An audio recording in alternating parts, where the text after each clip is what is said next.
평안하셨습니까? 송기호입니다. 미국에서 사역했던 존 엘리어트 목사가 있었습니다.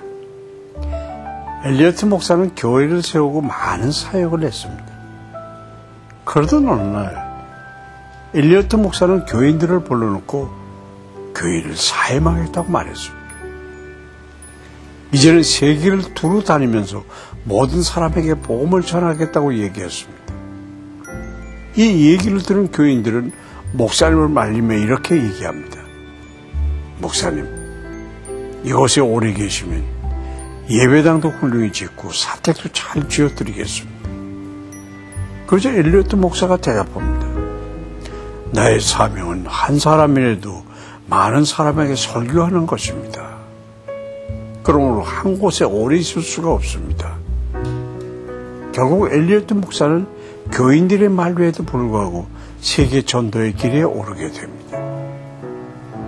그는 80세가 되기까지 설교하는 것을 멈추지 않았습니다. 그러다가 힘이 다해 걸을 수 없는 상황까지 갔습니다. 그래서 엘리어트 목사는 이제 흑인 아이들을 모아놓고 성경을 읽어주며 하나님 나라에 대해서 말해주기 시작했습니다. 이런 모습을 지켜보던 그의 제자가 그에게 물었습니다. 선생님은 그동안 쉬지 않고 일하셨으니까 이제는 그만하셔도 됩니다. 좀 쉬십시오. 그러자 그는 이렇게 얘기합니다. 몇십 년간을 일했다고 해도 일할 수 있을 때까지 일하는 것이 사람의 본분이지. 내가 비록 자회에 누웠으나 아이들에게 얘기해 줄 힘은 아직 남았네. 그래서 지금 해야 할 일을 하는 것뿐이지. 그렇습니다.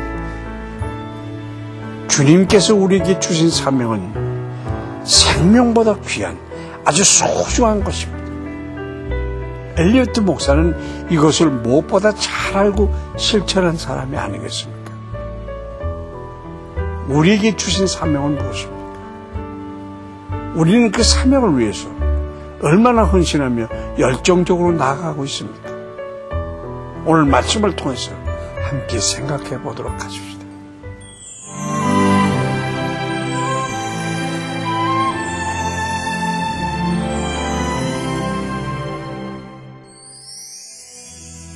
오늘 보실 말씀은 사도행전 13장 1절부터 13절까지입니다. 안디옥 교회에 선지자들과 교사들이 있으니 곧 바나바와 니게르라 하는 시므온과 구레네 사람 루기오와 분봉왕 헤롯의 젖동생 마나엔과 및 사울이라. 주를 섬겨 금식할 때 성령이 이르시되 내가 불러 시키는 일을 위하여 바나바와 사울을 따로 세우라 하시니 이에 금식하며 기도하고 두 사람에게 안수하여 보내니라. 두 사람이 성령의 보내심을 받아 실루기아에 내려가 거기서 배 타고 구브로에 가서 살라미에 이르러 하나님의 말씀을 유대인의 여러 회당에서 전할세 요한을 수행원으로 두었더라. 온 섬 가운데로 지나서 바보에 이르러 바예수라 하는 유대인 거짓 선지자인 마술사를 만나니 그가 총독 서기오 바울과 함께 있으니 서기오 바울은 지혜 있는 사람이라 바나바와 사울을 불러 하나님의 말씀을 듣고자 하더라. 이 마술사 엘누마는 이 이름을 번역하면 마술자라. 그들을 대적하여 총독으로 믿지 못하게 힘쓰니 바울이라고 하는 사울이 성령이 충만하여 그를 주목하고 이르되 모든 거짓과 악행이 가득한 자요 마귀의 자식이요 모든 의의 원수여 주의 바른 길을 굽게 하기를 그치지 아니하겠느냐. 보라 이제 주의 손이 네 위에 있으니 내가 맹인이 되어 얼마 동안 해를 보지 못하리라 하니 즉시 안개와 어둠이 그를 덮어 인도할 사람을 두루 구하는지라. 이에 총독이 그렇게 된 것을 보고 믿으며 주의 가르치심을 놀랍게 여깁니다.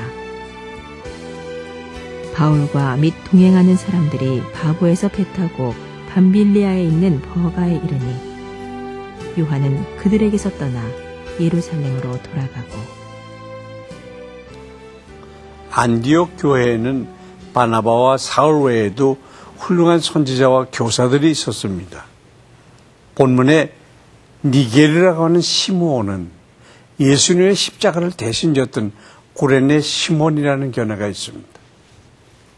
루기오라고 하는 사람 역시 아프리카 출신이었습니다. 그리고 헤롯과 함께 자란 귀족 출신의 마나엔도 있었습니다. 그들은 신분과 피부색과 민족을 초월해서 복음 안에서 한 팀을 이루어 동역한 것입니다. 이들 지도자들은 하나님께서 맡기신 사명을 감당하기 위해서 금식하며 나아갔습니다. 그때 하나님은 이 공동체를 향한 놀라운 사명을 보여주셨습니다. 하나님은 이방인 교회의 첫 열매요, 처음 그리스도인이라는 이름을 얻은 안디옥 교회를 본격적인 세계 선교 시대를 여는 도구로 사용할 계획을 가지고 계셨던 것입니다. 이를 위해 하나님은 이 공동체에서 가장 소중한 지도자 바나바와 바울을 요구하셨습니다. 한편 이것은 하나님께서 바울에게 개인적으로 주셨던 이방인의 사도라는 소명을 교회를 통해 공식적으로 확인시켜 주시는 것이기도 했습니다. 우리는 하나님의 뜻을 알기 위해 금식하며 그 뜻을 발견한 후에 가장 소중한 것이라도 내어놓는 안디옥 교회와 같은 신앙생활을 해야 하겠습니다. 바나바와 바울은 처음 간 곳은 현재 사이프러스라고 불리는 그브로 섬입니다. 그들의 전도 여행에는 바나바의 어린 조카인 마가 요한도 동참했습니다. 이곳에서 그들은 이번 전도길의 첫 번째 회방꾼을 만나게 됩니다. 그는 유대에서 온 거짓 선지자로 그 이름의 뜻은 구원의 아들이었지만 실상 하나님을 대적하는 마귀의 자식이었습니다. 그는 교활한 방법으로 사도들을 방해하려고 했지만 성령의 역사 앞에 힘없이 무너졌습니다. 그리고 이 승리로 구브로 섬의 총독인 서기오 바울을 얻게 됐습니다. 이 일은 하나님께서 그들을 이방인의 사도로 부르셨다는 것에 대한 외적인 확증이 됐습니다. 사도 바울은 본격적인 이방인 전도가 시작되는 본장에서부터 사울이라는 유대인 이름 대신 로마식 이름인 바울을 사용하기 시작했습니다.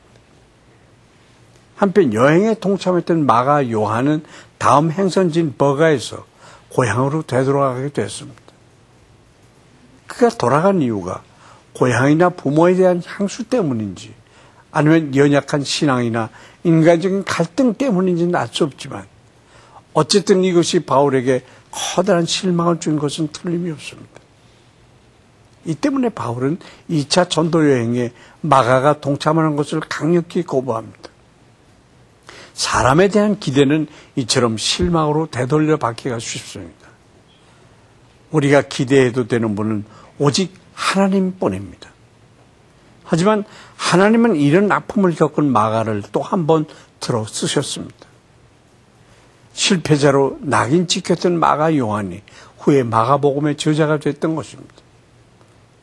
우리는 사람에게 너무 기대하는 것은 아닌지, 그래서 또 자주 실망하게 되는 것은 아닌지 돌아봐야 하겠습니다.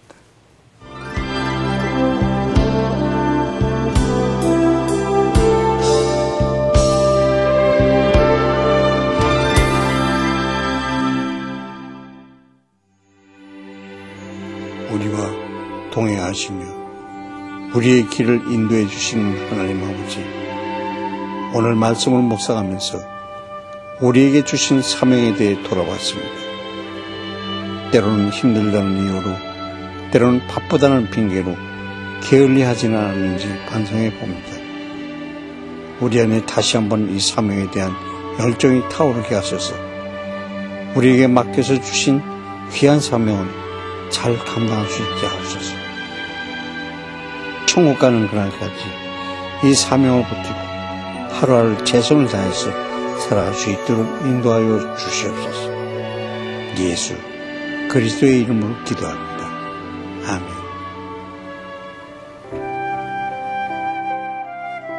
힌두교 극단주의자들이 오리사주 코야 종족의 기독교인들을 수십 차례 습격해서 일반인들은 물론 임신부와 어린이들 또한 부상을 입는 일이 허다합니다. 작년 12월에는 카탄팔리 마을에서 35명의 힌두교 극단주의자들이 마크 마르카티 목사의 집을 급습했습니다. 이외에도 계속되고 있는 테러로 수많은 기독교인들이 고통을 당하고 있고 다른 지역으로 도피하는 일이 늘어나고 있습니다. 인도 힌두교도들과 기독교인 사이의 갈등이 해결될 수 있도록 또 핍박 중의 그리스도인들의 건강과 안전을 위해서 기도합시다. 사탄이 자기가 가지고 있는 무기를 자랑하고 있었습니다. 이것을 모르고 많은 사람들이 몰려들었습니다. 사탄이 가진 무기들을 보기에 매력적이고 사람의 마음을 현혹시켰지만 영혼과 육체를 파괴시키는데 아주 유용한 것들이었습니다. 그것은 바로 권력, 부귀영화, 명예, 우월감 이런 것들이었습니다. 사탄은 무기를 하나씩 꺼내다가 결국 마지막 남은 비장의 무기를 꺼냈습니다. 그러면서 이렇게 얘기합니다. 이것은 최고의 무기인데 바로 실망이라는 것이다. 가장 강건한 영혼을 쓰러뜨리고자 할 때 내가 사용하는 수단이지.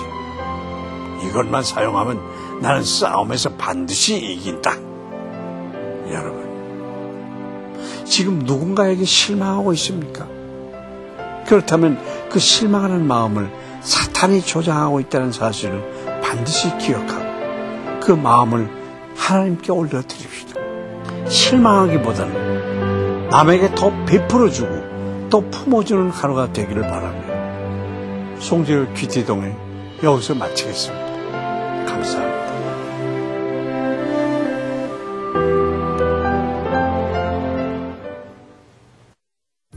이 프로그램에는 GTM에서 큐티 교재 GT를, 책으로 만나는 성지 순례 답사기 바이블 루트를, 리브가에서 마늘 참초를, 수아영에서 기초 화장품을 협찬해 주셨습니다.